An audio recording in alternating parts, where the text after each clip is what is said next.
नीलाम्बुजश्यामलकोमलाङ्गं सीता समारोपितवामभागं पाणौ महासायकचारुचापं नमामि रामं रघुवंशनाथं वन्दे विदेहतनया पदपुण्डरीकं कैशोरसौरभसमाहृतयोगचित्तं हन्तुं त्रितापमनिशं मुनिहंससेव्यं सन्मानसायि परिपीतपरागपुण्यम्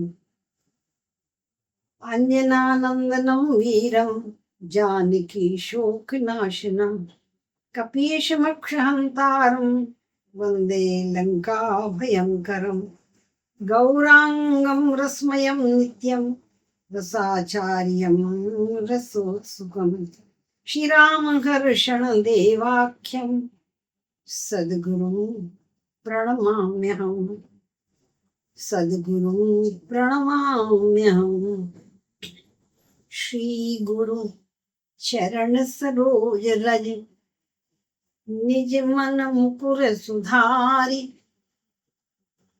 वरुणो रघुवर विमल जस जोदायक फलचार सियावर रामचंद्र की जय।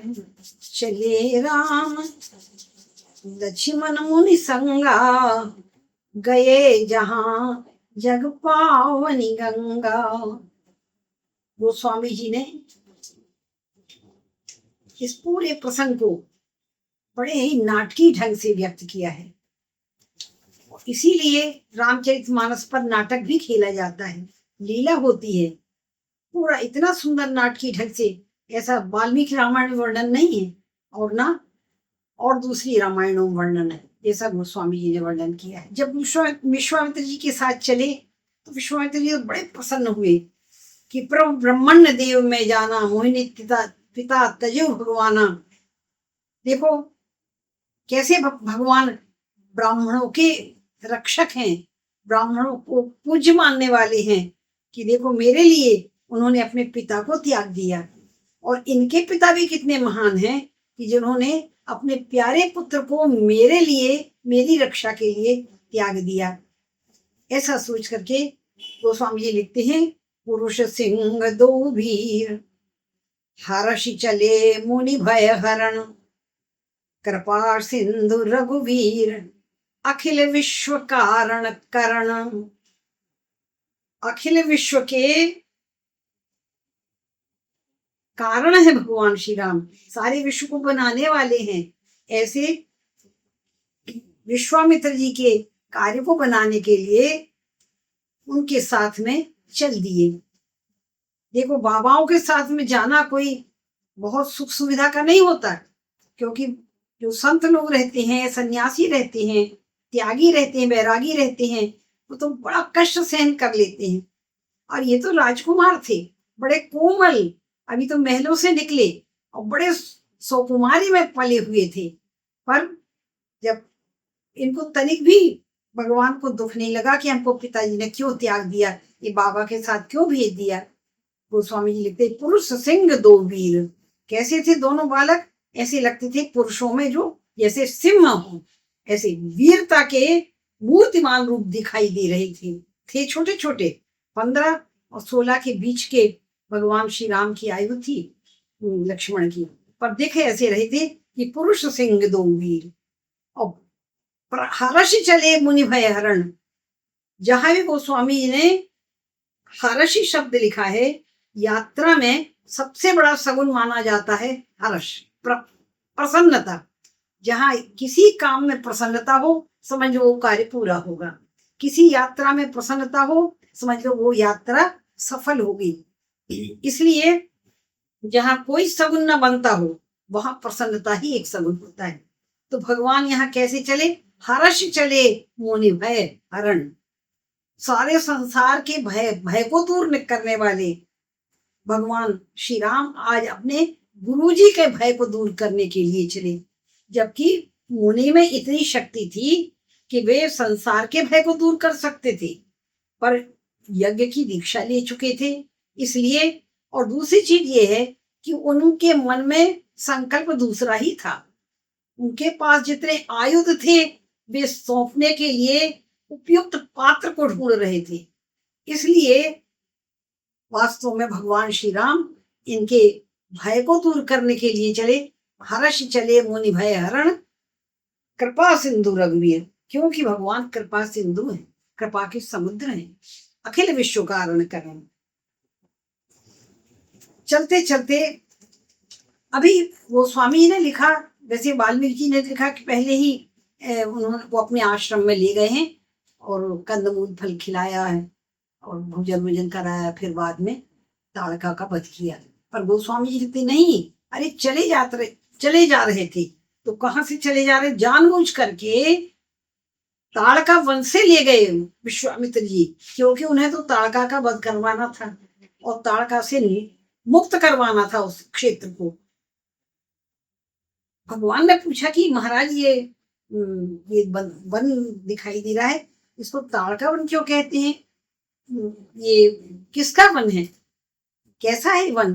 तो विश्वामित्र जी ने कहा बेटा ये मलय और करुष नाम के दो बहुत सुंदर वन थे और यहाँ पर बड़ी शोभा थी। यहाँ नगर बसे हुए थे, बहुत सुंदर शोभा थी, यहाँ अच्छे लोग रहते थे, धर्मात्मा। पर ये जो ताड़का जब से यहाँ पर आई तो ताड़का ने सब विध्वंस कर दिया। सब यहाँ से लोग चले गए, कुछ मारे गए, कुछ लोगों को खा लिया ताड़का ने। और अब वह यहाँ पर वो राज्य करती है, इसलिए अब उस वन का नाम हो गया ताड़का वन हो गया है, इसलिए रहती है। तो ये ताड़का कौन है? विश्वामित्र जी ने कहा बेटा ये सुकेतु यक्ष की कन्या है, यक्ष की कन्या है। यक्ष लोग बहुत बुरे नहीं होते थे, अच्छे होते थे, अच्छे सुंदर भी होते थे और अच्छे कार्य करते थे, कलाकार भी होते थे। तो ये यक्ष की कन्या थी ताड़का, पर और सुंदरी भी थी और यौवना भी थी। तो ये अपने यौवन के बल पर और सौंदर्य के बल पर ऋषियों को खूब सताया करती थी। तो अगस्त्य जी को ऐसी सताया तो अगस्त्य जी ने शाप दे दिया राक्षसी होने का। और वो कहती थी कि मैं खाऊंगी। तो कहा तो मनुष्यों को खाने वाली राक्षसी बन जा। तो सच में राक्षसी बन गई और राक्षसी बनकर ऐसी विकट हुई, कई हजार हाथियों का बल इसमें था अकेली नारी में। और इसने न मालूम कितने ऋषियों को खा डाला था और इसके कारण उस क्षेत्र में कहीं कोई यज्ञ या धार्मिक कार्य नहीं हो सकते थे, क्योंकि रावण ने उसको इसीलिए नियुक्त किया था। रावण को मालूम था कि यहाँ यज्ञादिक कर्म होंगे तो देवताओं को बल मिलेगा इससे, इसे यज्ञादिक कर्म ना होने पाए, देवता बलवान ना होने पाए, ताकि मेरा ही साम्राज्य, राक्षसों का साम्राज्य बना रहे। इसलिए उसने यहाँ पर चौकी बिठा दी थी। इसके दो बेटे थे, वो भी बड़े बलवान थे, बड़े राक्षस से मायावी थे। एक का नाम मारीच था और उसके छोटे भाई का नाम सुबाहु था। ये दोनों भी बहुत उत्पात मचाते थे। तो सम्राज्ञी तो वहां की ताड़का बन के यही थी। और इसने अपने सारे सैनिकों को आदेश देकर के रखा था, यहाँ से कोई भी साधु सन्यासी मुनि ब्राह्मण यहाँ से निकलने ना पाए, और कोई कहीं पर यज्ञ आदि धार्मिक कार्य हो उसकी सूचना मुझे दी जाए और उसको विध्वंस किया जाए। ये सूचना भगवान श्री राम जी को लेकर मैंने जानबूझ करके विश्वामित्र जी उसी ताड़का वन से चले और ताड़का वन से चले वहीं जाकर के कहा बेटा राम, ये ताड़का है, ये बड़ी दुर्धर्ष राक्षसी है, इसका तुम्हें वध करना है। भगवान श्री राम एक क्षण के लिए ठिठक गए। उन्होंने कहा, विश्वामित्र समझ गए कि राम जी क्यों ठिठके हैं, क्योंकि राम जी को शिक्षा मिली है वशिष्ठ जी के द्वारा और धर्म शास्त्रों की, कि जितने रघुवंशी हैं वो कभी बालकों पर, स्त्री पर, ब्राह्मणों पर और गौ पर कभी आक्रमण नहीं करते। तो स्त्री है, स्त्री पर आक्रमण कैसे किया जाएगा? भगवान श्री राम जी के इस पशोपेश में जब पड़े तो विश्वामित्र समझ गए। विश्वामित्र जी ने कहा कि राम, बिल्कुल शंका मत करना, इस स्त्री को, ये स्त्री आतताई है। देखो 6 प्रकार के शटई आतताइना, 6 प्रकार के आतताई होते हैं। गर्दशैव, जहर देने वाला हो, आग लगाने वाला हो, शस्त्र लेकर मारने वाला हो, स्त्री और द्वार रक्षक को सताने वाला हो, ऐसा व्यक्ति आतताई कहलाता है। आतताई ना, ये आतताई है। ऐसे को मारने में कोई पाप नहीं लगता। और बेटा, राजाओं का तो काम है कि अगर कोई प्रजा किसी कारण से दुखी हो रही है तो उस दुख का कारण समाप्त करना चाहिए। तो तुम्हारा काम है कि तुम्हें इस राक्षसी को समाप्त करना पड़ेगा, क्योंकि इसी से कोई यज्ञ आदि कार्य नहीं हो पा रहे। इसी के कारण सारे ऋषि मुनि बहुत त्रस्त हैं। इसके कारण बहुत ज्यादा भय का वातावरण है। तो ये स्त्री नहीं है, ये तो आतताई है। आतताई का वध करना चाहिए। इंद्र ने भी इसी प्रकार किया था, तो उन्होंने कई उदाहरण देकर के समझाया। फिर भगवान श्री राम ने अपने धनुष पर टंकार किया, इतनी गुरु जी की, और गुरु जी से कहा, विश्वामित्र जी से, कि महाराज, आपकी आज्ञा में शिरोधारी करता हूं, क्योंकि मेरे पिताजी ने आज्ञा दी है कि मुनि महाराज जो कुछ भी आज्ञा दें उसका उनका पालन तुम पिता समझ करके करना। तो आप जो भी आज्ञा देंगे मैं आपकी आज्ञा का पालन करूंगा। मैं अवश्य ही इस राक्षसी का वध करूंगा। और ऐसा करके भगवान ने बड़ी जोर से टंकार की। जो धनुष की टंकार हुई, इतनी जोर से कि पूरा वन कांप गया भगवान की उस धनुष की टंकार से। अब वो टंकार सुनी, अरे ताड़का ने कहा, ये टंकार कहाँ की सुनाई पड़ रही है? तो उसके सैनिकों ने बात जाकर के बताया कि चले जात मुनि दीन दिखाई। हे महारानी जी, एक मुनि चले जा रहे हैं 2 सुंदर बालकों को लेकर के। चले जात मुनि दीन दिखाई। अच्छा, ये हिम्मत उनकी इस जंगल से निकलने की, हमारे वन से।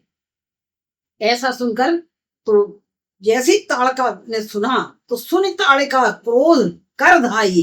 अरे क्रोधी तो वैसे ही थी वो, और क्रोध करके दौड़ पड़ी खाने के लिए। भगवान श्री राम और लक्ष्मण को खाने के लिए दौड़ पड़ी।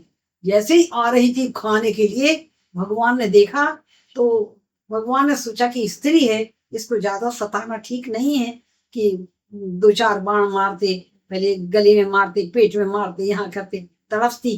तो भगवान ने एक ही बाण प्राण हर लीना।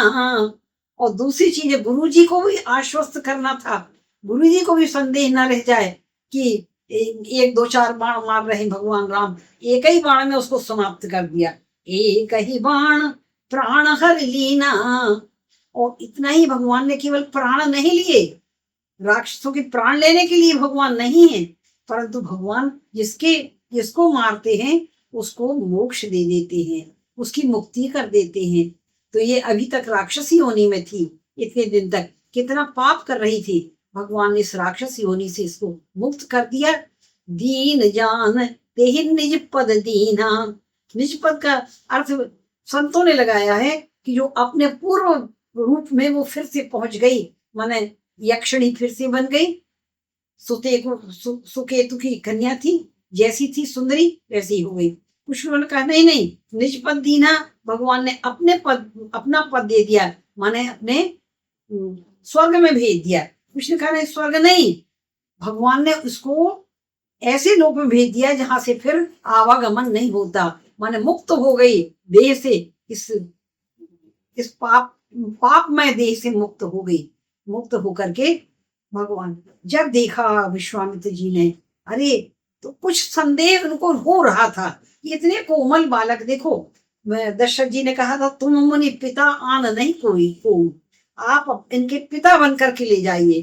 तो इनके मन में पितृत्व का भाव आ गया था कि राम कौन, हमारे बेटा हैं, हम राम के पिता हैं। ये माधुर्य भाव आ गया था, ऐश्वर्य भाव भूल गया था कि राम परमात्मा है, परब्रह्म परमात्मा है, ये भगवान, ये उनका माधुर्य के कारण ये भूल गया था। तो जब देखा कि एक ही बाण प्राण हर लीना, तब देखा, तब ऋषि निज नाथ ही जिय चीन्ही, तब चीन्हा अरे ये तो हमारे प्रभु हैं, परमात्मा हैं, ये तो राक्षसों का वध के लिए आए हैं। अब यही पात्र हैं जिनके लिए हम सारे अस्त्र शस्त्र बचा कर रखे हैं। तो विद्या निधि कहूं विद्या दीनी, तब ला करके अपने आश्रम में, और जितने छिपा करके बड़े अस्त्र शस्त्र रखे हुए थे और बहुत बचा करके अभी तक रखे हुए थे, इन राक्षसों से, इन दुष्ट लोगों से कहीं इनके हाथ न लग जाएं, तो योग पात्र को ढूंढ रहे थे। योग पात्र मिल गया। गोस्वामी लिखते हैं, ऐसे भगवान को विद्या की क्या जरूरत थी? विद्या निधि तो स्वयं है भगवान, पर उन विद्या निधि को भी और विद्याएं महर्षि विश्वामित्र जी ने प्रदान की।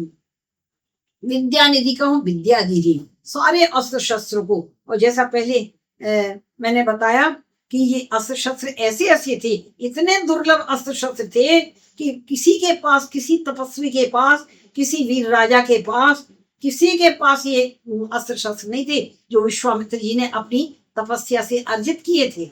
और ऐसे थे जो स्वयं प्रकट हो करके प्रत्येक अस्त्र शस्त्र अपनी क्षमता बतलाते थे कि हम इतनी दूर जा सकते हैं और हमारा संचालन ऐसे होगा। प्रत्येक अस्त्र शस्त्र ऐसे बताते थे। तो स्वयं साकार हो करके और फिर लीन हो जाते थे, कहाँ हृदय में ही लीन हो जाते थे।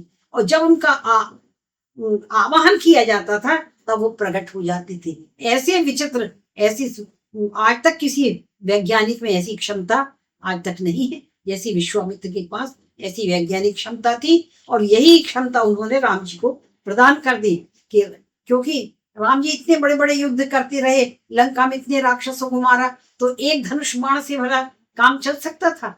तो भगवान के पास जितने अस्त्र शस्त्र थे वो सब हृदय में थे, और जिसका आवाहन करते थे, जिस बाण का, वो प्रकट हो जाता था भगवान के पास और भगवान उसका प्रयोग कर देते थे। फिर वो अपना पूरा कार्य करके वो बाण फिर से भगवान के हृदय उदरस्थ हो जाता था, हृदय में समा जाता था। तो ऐसे ऐसे दुर्लभ वस्तुएं विश्वामित्र जी ने राम जी को प्रदान की।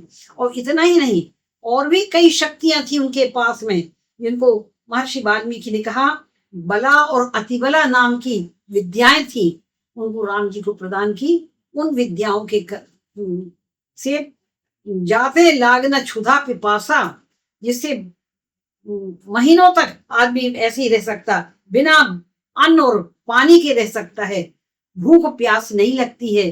देखो भगवान के फिर ये वन के समय काम आया ना, यही विद्या काम आई राम और लक्ष्मण को। कितने दिन तक भूखे रहना पड़ा, प्यासे रहना पड़ा, और इसी विद्या के कारण भगवान ने उससे कितने दिनों तक निराहार रह करके भगवान, यहाँ भी विश्वामित्र जी के यहाँ भी, तो ये सब विद्याएं पा करके, अच्छा इतना ही नहीं, ये विद्याएं ऐसी थी कि इनसे जो जिस आयु का व्यक्ति है वो आयु स्थिर हो जाती। इसलिए भगवान हमेशा किशोर ही रहे हैं, भगवान को किशोर ही कहा जाता है। भगवान कभी बूढ़े नहीं हुए, भगवान की कभी दाढ़ी मूछ नहीं दिखाई दी, भगवान कभी वृद्ध नहीं हुए, क्योंकि भगवान हमेशा किशोर अवस्था में दिखाई दिए। ये विद्याएं विश्वामित्र जी ने प्रदान की थी। और ऐसी विद्या थी कि कोई भी शत्रु तुम पर आक्रमण करेगा उसका असर तुम पर नहीं होगा, किसी भी शत्रु के आक्रमण का असर नहीं होगा। तो भगवान ने कितने बड़े बड़े राक्षसों को, 14,000 राक्षसों को अकेले लक्ष्मण ने मारा, और 14,000 को खरदूषण के यहाँ भगवान राम ने मारा।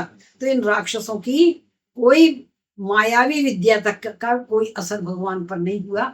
ये सारी विद्याएं भगवान को विश्वामित्र जी ने प्रदान की थी।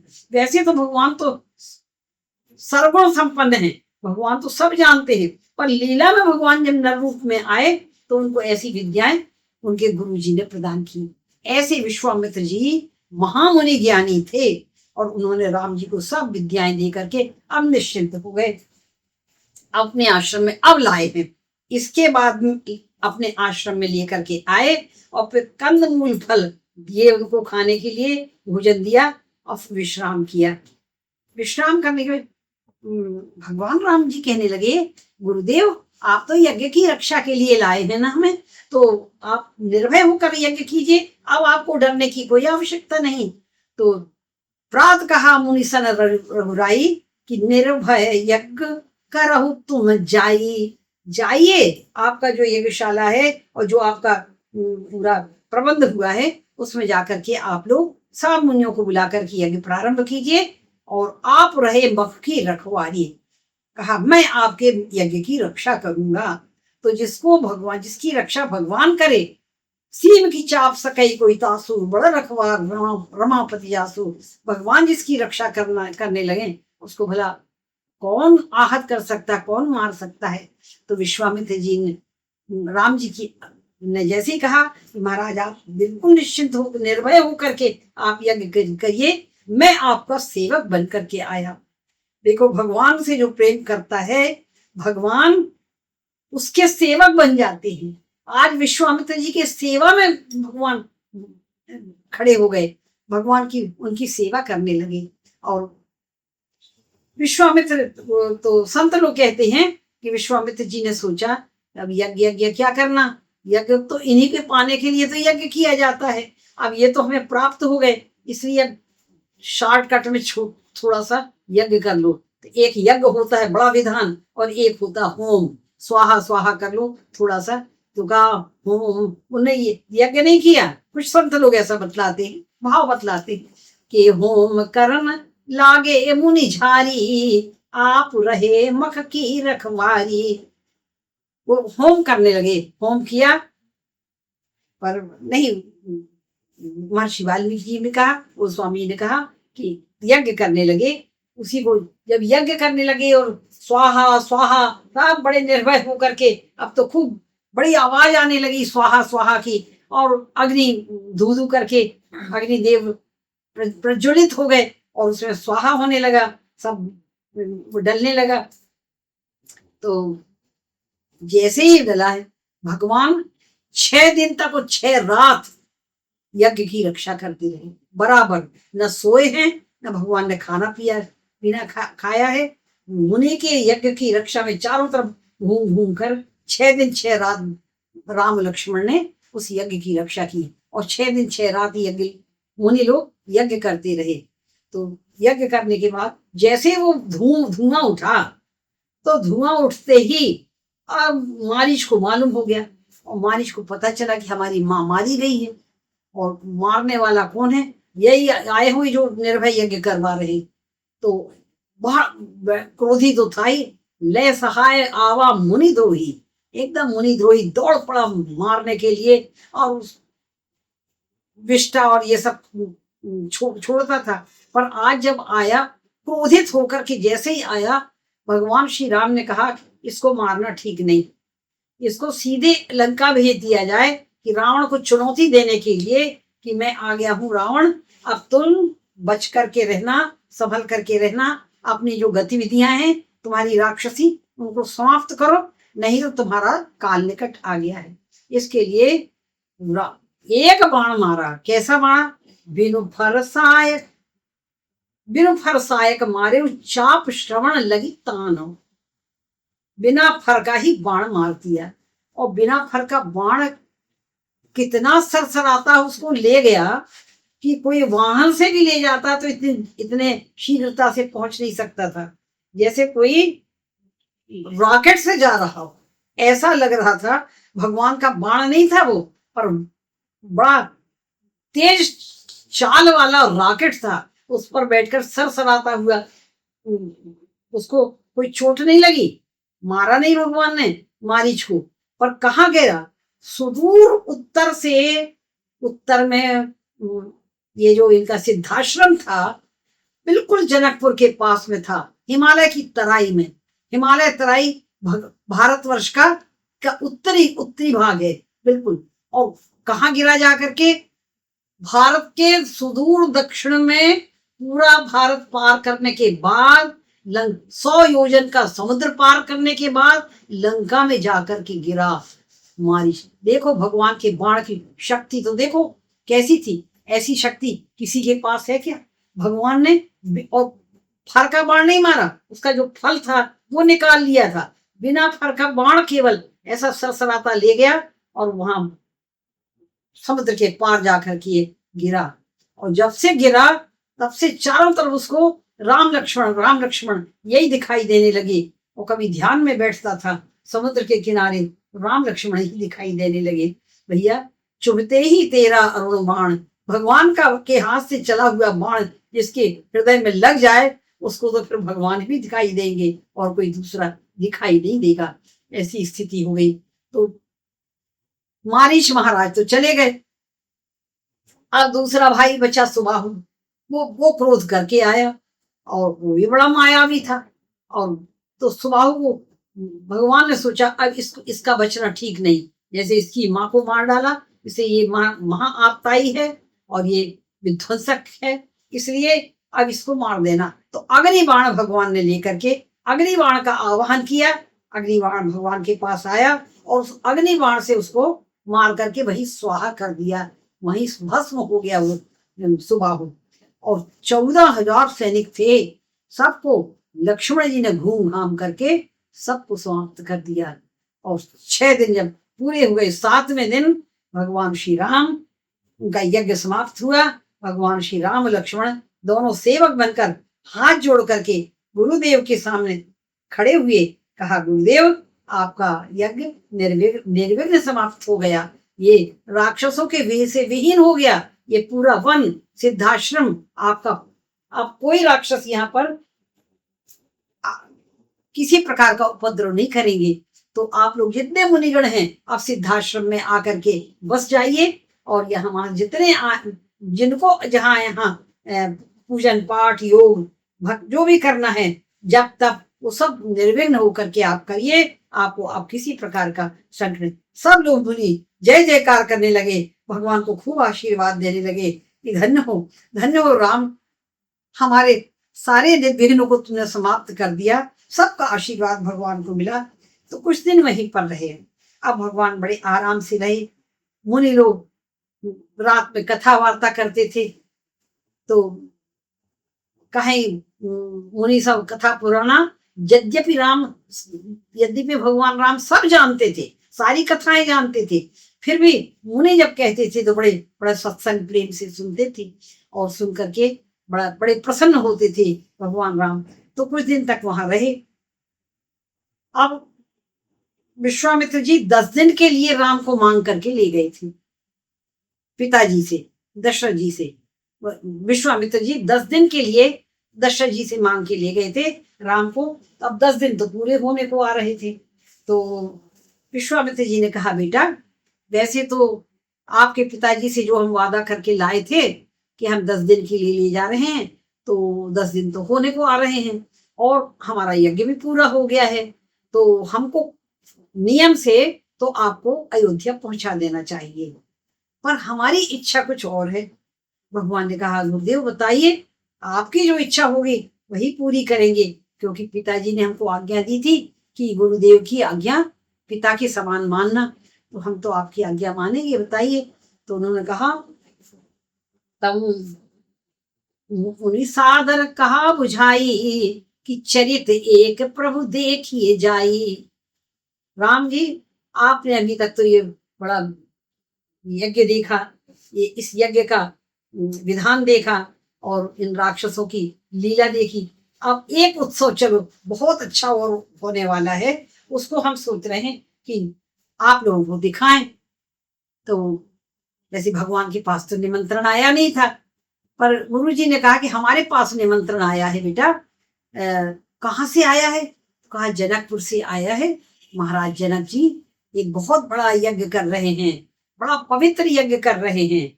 और बेटा एक चीज और है, तुम तो धनुष के बड़े प्रेमी हो, धनुषधारी हो, तो उनके पास ऐसा विकट धनुष है कि संसार में ऐसा धनुष किसी के पास है ही नहीं, और आज तक उस धनुष की प्रत्यंचा कोई चढ़ा नहीं सका है। ऐसी बिना प्रत्यंचा के धनुष रखा हुआ है। तो कई लोगों ने प्रयत्न किया प्रत्यंचा चढ़ाने का, पर वो चढ़ा नहीं पाया है। तो चलो वो धनुष तुमको दिखा लाएं। तो गोस्वामी जी लिखते हैं कि धनुष यज्ञ सुने रघुकुल नाथा, हर्ष चले मुनिवर के साथा। देखो यहाँ भी हर्ष चले, प्रसन्नता से जा रहे हैं। कहाँ जा रहे हैं? जनकपुर जा रहे हैं। और जनकपुर क्या है? जनकपुर भगवती सीता की जन्मस्थली, उनकी जन्मभूमि है, उनकी राजधानी है, उनके पिता की। और सीता जी कौन है? भगवान की आह्लादनी शक्ति हैं। भगवान अपनी आह्लादनी शक्ति से मिलने के लिए जा रहे हैं। एक बात का और ध्यान रखिए, भगवान जब तक 15 वर्ष तक अयोध्या में रहे, तब तक कोई उनकी कीर्ति नहीं हुई कि क्या भगवान करते रहे, पढ़ते रहे, अपने भाइयों के साथ मित्रों के साथ खाते पीते रहे और प्रजा को सुख देते रहे, बस यही काम करते रहे। पर जैसे ही भगवान मिथिला की तरफ बढ़े हैं, किशोरी जी के सीमा की तरफ बढ़े, वैसे ही भगवान की कीर्ति बढ़ने लगी। पहली कीर्ति तो यही बढ़ी कि सिद्धाश्रम जो मिथिला से जनकपुर से लगा हुआ है, वहीं भगवान ने इन राक्षसों का वध किया। तो चारों तरफ कीर्ति छा गई कि अरे 2 बालक हैं महाराज दशरथ के, छोटे छोटे बालक, बड़े सुकुमार, पर इतने वीर हैं कि उन्होंने बड़े बड़े राक्षस 14,000 राक्षसों को, ताड़का को मारा जिसको कोई नहीं मार सकता था। बड़े बड़े राजा महाराजा वीर हार गए थे, और जिसके 2 बेटे थे उनको मार डाला। अब बिल्कुल एक भी राक्षस वहां नहीं रह गया है। तो इन 2 बालकों के कारण, अरे इतने बड़े ऐसे वीर बालक हैं, सब जगह ऐसी प्रशंसा छा गई। तो अब चले इनको लेकर के गुरुदेव बड़े प्रसन्न होकर हर्ष चले मुनिवर के साथ। देखो मुनियों के साथ जब आदमी जाता है तो प्रसन्नता तो होती है। तो मुनि लोग आगे, मुनि लोग चले आगे, संत लोग चले, और संतों के पीछे जो जमात चलेगी उसका तो कल्याण ही कल्याण होगा। तो भगवान मुनियों के पीछे चल रहे हैं। देखो लीला कर रहे हैं ना, इसलिए लीला में भगवान दिखा रहे हैं कि प्रत्येक व्यक्ति को मुनियों के साथ जाना चाहिए और मुनियों के पीछे चलना चाहिए, तो प्रसन्नता होगी, हर काम में सिद्धि मिलेगी। भगवान जब चले जा रहे हैं तो चलते चलते एक फिर वन दिखाई दिया। आश्रम था वो तो, पर कैसा आश्रम था? भग्न आश्रम, एकदम टूटा फूटा। वहां एक कुटिया थी, एक आश्रम दिखाई दे रहा था, पर वो आश्रम भग्न हो चुका था। भग्न आश्रम दिखाई दे रहा, वहां कोई वृक्ष भी नहीं थे, सब सूख साख गए थे। कोई पशु पक्षी भी वहां नहीं दिखाई दे रहा था, पर था आश्रम। वो कैसा आश्रम है? देखो भगवान दीन बंधु है ना, तो इसलिए भगवान का ध्यान गया। विश्वामित्र जी ने पहले नहीं कहा कि यहाँ चलो, भगवान का ध्यान गया। पूछा मुनि महाराज से कि महाराज, हे गुरुदेव, ये बताइए ये भग्न आश्रम किसका है? और यहाँ कोई भी वृक्ष नहीं है, कोई पौधे नहीं, कोई पशु पक्षी नहीं, और दिखाई दिया एक एकाकी शिला दिखाई दी। अरे ये एकाकी शिला महाराज, ये पत्थर की शिला, ये तो नारी है, और इसको देख करके मेरा मन करुणा से भर गया है। भगवान कहने लगे, मेरे मन में बहुत करुणा महाराज, ये बताइए कौन है ये, और ये आश्रम किसका है?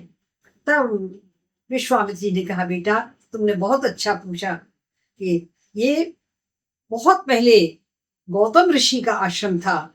बहुत सुंदर आश्रम था, यहाँ बड़े बड़े धार्मिक कार्य होते थे, मुनि बहुत तपस्या करते थे, और उनकी एक पत्नी थी, उसका नाम अहिल्या। गौतम ऋषि की पत्नी, उसका नाम अहिल्या। ये अहिल्या कौन थी? भगवान ने पूछा तो कहा, अहिल्या वैसे तो ब्रह्मा जी की पुत्री थी। ब्रह्मा जी ने बड़े मनोयोग से इस पुत्री का निर्माण किया था। इतनी सुंदरी थी और इतनी सुयोग्य थी, इसको देखकर सारे देवता लालायित हो गए कि तो ब्रह्मा जी ने जब बनाया है कि इसको कन्या, हमको ही देंगे। इंद्र सोचने लगा, मैं तो देवराज हूँ, मुझे ही देंगे, मेरे सिवा कौन ले सकता है इसको। तो देवराज की नियत लग गई उनमें, पर ब्रह्मा जी ने कहा, नहीं ऐसे वैसे को हम अपनी कन्या नहीं देंगे, इन कामियों को नहीं देंगे, देवताओं को हम देंगे, किसी ऋषि को ले जाकर के देंगे। तो देखा गौतम जी बहुत तपस्वी थे, उनको जाकर के सौंपा और कहा महाराज ये हमारी कन्या है, आप इसको धरोहर के रूप में रखिए, हम आपको सौंप करके जा रहे हैं। तो ऋषि तो बड़े तपस्वी थे, वो बहुत दिनों तक कन्या को रखे रहे और कन्या को बड़े पवित्रता से रखे। जब ब्रह्मा जी आए देखा तो कहने रे ऋषि की उनकी संयम देख करके, उनके नियम को देख करके बहुत प्रसन्न हुए और कहा महाराज ये कन्या हम आपको ही अब सौंपते हैं, अब ये आपको पत्नी बन करके रहेगी। तो सौंप दिया। अब वो कन्या तो गौतम नारी शाप बस, तो महाराज इसको शाप क्यों मिला, भगवान ने पूछा। तो कहने लगी एक बार की बात है कि इंद्र की तो नजर बराबर अहिल्या पर थी कि कब हमको ये मिल जाए, ये मुनि को सौंप दिया, ये ब्रह्मा जी ने बहुत गलत किया है, पर कभी ना कभी हम इसको पाकर रहेंगे, ऐसा सोचता था। देखो देवता लोग भी बड़े कामुक हुआ करते थे, मनुष्य ही नहीं है, देवता भी होते थे। तो देवताओं को गोस्वामी जी ने कहा कि ये काक समान पाकरी पुरीति, कौवे के समान इन लोगों की छली मलिन कतहु न प्रतीति, ये बड़े छलिया होते हैं देवता लोग और मलिन मलिन मन वाले होते हैं, कतहु न प्रति किसी तरह विश्वास नहीं करते। पर इस तरह ये इंद्र है बड़ा डरपोक था, कोई तपस्या करे तो सोचे कि हमारे इंद्रासन ले लेंगे, उसकी तपस्या भंग करने के लिए प्रयत्न करे। अब इसका सतीत्व डिगाने के लिए इंद्र ने सोचा कि अब घात में रहा आता था कि किसी ना किसी दिन हम इसको पाएंगे। तो एक दिन तारों को देखकर पहले समय का अंदाज लगाते थे, तारे कहाँ पर हैं, चंद्रमा कहाँ पर है, इससे घड़ी देखा करते थे ऋषि मुनि, यही उनकी घड़ी थी। तो देखा कि उस दिन चंद्रमा बहुत ऐसे समय पहुंच गया कि ऐसा मालूम पड़ा कि ब्रह्म मुहूर्त आ गया, मानो ऐसा मालूम पड़ा कि 4 बज रहे ब्रह्म मुहूर्त में। ये चंद्रमा ने भी धोखा दिया था वास्तव में, तो इंद्र की सहायता की थी, इसलिए चंद्रमा को क्षय होने का शाप मिला था। तो देखा उन्होंने कि अरे 4 बज रहे, उठ करके स्नान करने के लिए चले गए। जैसे ही स्नान करने के लिए गए तो ये इंद्र जो था ना, देखो दुष्ट प्रकृति का था, तो देवताओं का राजा, पर कितनी दुष्ट प्रकृति का था। ये गौतम ऋषि का रूप बना करके, वैसे ही दाढ़ी वाढ़ी ये सब बन करके और इसके पास आया अहिल्या के पास और कहा देवी अहिल्या मैं तुम्हें बहुत दिनों से पाना चाहता हूँ, जब से तुम्हारा आविर्भाव हुआ है ब्रह्मा ने किया, तब से मैं सोचता था तुम मेरी पत्नी बनो। तो अहिल्या सोचने लगी देखो इतना बड़ा इंद्र देवताओं का राजा और हमें पाना चाहता है, तो उसने भी स्वीकृति दे दी। अब तो ठीक है, कहने के अभी मुनि तो गए हैं, मुनि आते होंगे। अब ऐसा सोच करके उसने, मुनि जब तक आए तब तक इंद्र ने उसके साथ भूख करके और भागने लगा, तब तक मुनि आ गए। तो इंद्र ये भूल गया, अपना रूप बदलना भूल गया, मुनि के रूप में ही रहा आया। मुनि ने देखा कि अरे ये मेरा रूप रख करके कौन आया है, कौन अभागी जो मेरा रूप रख करके मेरे घर में प्रवेश किया है। तो देखा कि ये तो, उन्होंने ध्यान लगा कर देखा ये तो देवराज इंद्र है। कहा अरे इंद्र दुष्ट कामी लोलो, तूने ये इतना अत्याचार किया, तू इतना विलासी हो गया, तो तेरे पूरे शरीर में भग हो जाए। ऐसा कह करके अब इंद्र ऐसा हो गया, पूरे शरीर में उसके भग हो गए, कहीं का नहीं रह गया, किसी को मुंह दिखाने लायक नहीं रह गया उनके श्राप से। और जब देखा थर थर कांप रही थी अहिल्या खड़ी हुई, तो कहा दुष्टे तूने स्वेच्छा से इंद्र को अपना जीवन दिया है, शील दिया है, इसलिए तू जा पत्थर की हो जा।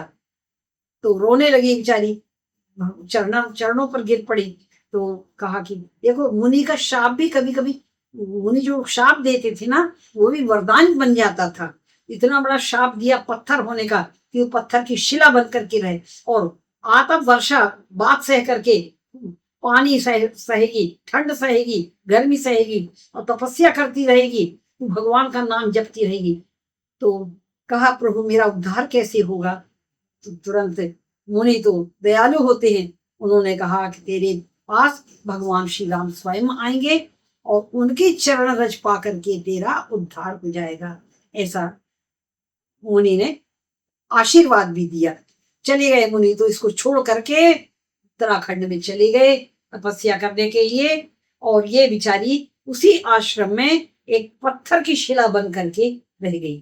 तो विश्वामित्र जी ने बताया, सारा दृष्टांत बता करके, कथा बता करके भगवान से कहा कि राम, आज वो समय आ गया है कि जब तुम यहाँ आए हो, तुम्हारे चरण कमल को की रज इसको चाहिए। क्या गौतम नारी शाप बस उपल देह धरि धीर, चरण कमल रज चाहती कृपा करहु रघुवीर। भगवान से कहा, आप अपने चरणों की रज दो। वाल्मीकि रामायण वर्णन आया कि भगवान ने अपने कर कमल का स्पर्श उनके सिर पर किया है, अपना चरण का स्पर्श नहीं किया। पर वो गोस्वामी जी लिखा, चरण कमल रज चाहती कृपा करो रघुवीर। तो भगवान ने अपना चरण से स्पर्श किया है और वो अपने पूर्व वेश में आ गई है, गौतम की नारी बन करके, अपने वैसे ही अहिल्या बन करके। तब भगवान की बड़ी स्तुति की है। बस यहीं पर अब यहाँ से आगे की कथा फिर आगे होगी। भगवान ने इस ऋषि पत्नी का उद्धार किया है, और ऋषि पत्नी का उद्धार जब किया तो भगवान की बड़ी धूम मच गई। यहाँ राक्षसों का उद्धार तो किया भगवान, उनके यज्ञ की रक्षा तो की, और एक सबसे बड़ा काम किया, एक ऋषि पत्नी जिसको कोई देखना नहीं चाहता था, जिसके आश्रम में कोई जाना नहीं चाहता था, वो जो अपवित्र थी, अपावन हो गई थी, उसको पवित्र कर दिया और पति के घर में भेज दिया। ऐसे राम की चर्चा पूरे पूरे मिथिलापुर में छा गई। तो भगवान की कीर्ति यहीं से प्रारंभ हो जाती है। बोलिए, अर्थ न धर्म न काम रुचि, गति न छहो निर्वाण, जन्म जन्म रति राम पद, यह वरदान न आन। सियावर रामचंद्र की जय।